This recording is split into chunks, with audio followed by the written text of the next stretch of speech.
Ok, nous partons sur les mystères de Néfertiti. On a beaucoup dit que Néfertiti était une princesse étrangère. Alors Néfertiti était-elle justement une étrangère? Et dans ce cas, d'où venait-elle? Et a-t-on la preuve qu'elle était originaire d'Asie? Eh bien, c'est une des énigmes de cette femme qui avait certes les yeux bridés.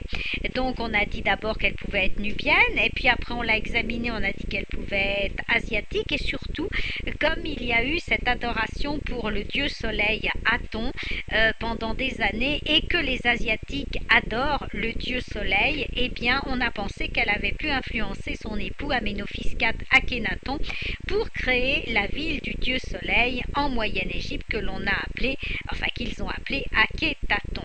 Alors, les anciens égyptiens avaient fait complètement disparaître le souvenir du couple Néfertiti-Aménophis IV. Il faut bien savoir que Néfertiti-Aménophis IV n'était pas du tout connu dans l'Antiquité et que par hasard, on a vraiment retrouvé des restes de Néfertiti sur le site de Moyenne-Égypte qui nous a permis de mettre à jour cette grande épouse royale, mais il a fallu attendre le 19e siècle. Et des rois égyptiens ont contribué largement à faire oublier ce couple, puisqu'il y a eu différentes entreprises qui ont été menées pour détruire les inscriptions du couple, les images du couple qui étaient devenues impopulaires, précisément parce que ils ne vénéraient plus les dieux égyptiens, ils vénéraient le seul dieu Aton. Et bien que le travail ait été minutieusement effectué et que la ville d'Akhétaton, créée par le couple, ait été détruite, eh bien un buste de Néfertiti a été retrouvé. C'est celui qu'on peut aujourd'hui admirer au musée de Berlin et que les antiquités égyptiennes voudraient bien récupérer, mais que les Allemands refusent de rendre. Et au moment des dernières découvertes à Akhétaton, les noms d'Akhénaton et de Néfertiti étaient vraiment inconnus et les chercheurs croyaient le site d'Akhétaton beaucoup plus récent et d'époque romaine. Donc vous voyez, Néfertiti aurait très bien pu rester inconnu dans l'histoire. Mais la découverte de ce buste est devenue célèbre et nous donna donc quelques indications sur cet inconnu. Alors plusieurs thèses furent élaborées à partir de la correspondance qui a été également retrouvée sur le site en Moyenne-Égypte par une paysanne. Une correspondance qui avait été faite entre le roi égyptien et les Asiatiques. Dès le règne de Thoutmôsis IV, on s'est aperçu que les rois asiatiques offraient au pharaon des princesses en échange de dons conséquents. Les successeurs des premiers pharaons ont beaucoup apprécié ces asiatiques et ils les ont placés dans leur harem qui était peuplé de centaines de femmes.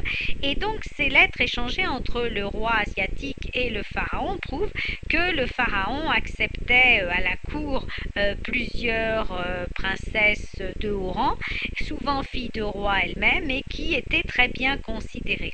Alors on en a retrouvé une qui s'appelle Gélou Sépa et on a trouvé aussi une certaine Tadou Epa, toutes les deux filles du roi asiatique de l'époque. Alors le roi aurait reçu en échange de ces deux filles des lingots d'or de la part du pharaon, et dans ses messages adressés au souverain égyptien, il se plaint même de ne pas avoir reçu tout l'or promis. Enfin, toujours est-il que cette Tadou Epa aurait été assimilée à Néfertiti, qui aurait pris ce nom après son installation à la cour égyptienne, et selon les vœux de son premier époux Aménophis III, car Néfertiti aurait d'abord épousé Aménophis III avant d'épouser son fils Aménophis IV, devenu Akhénaton. Alors, une version précise que appelé Néfertiti, aurait pour la première fois rencontré Aménophis IV quand le prince avait été envoyé par son père dans un pays allié de l'Égypte au moment justement où il faisait son éducation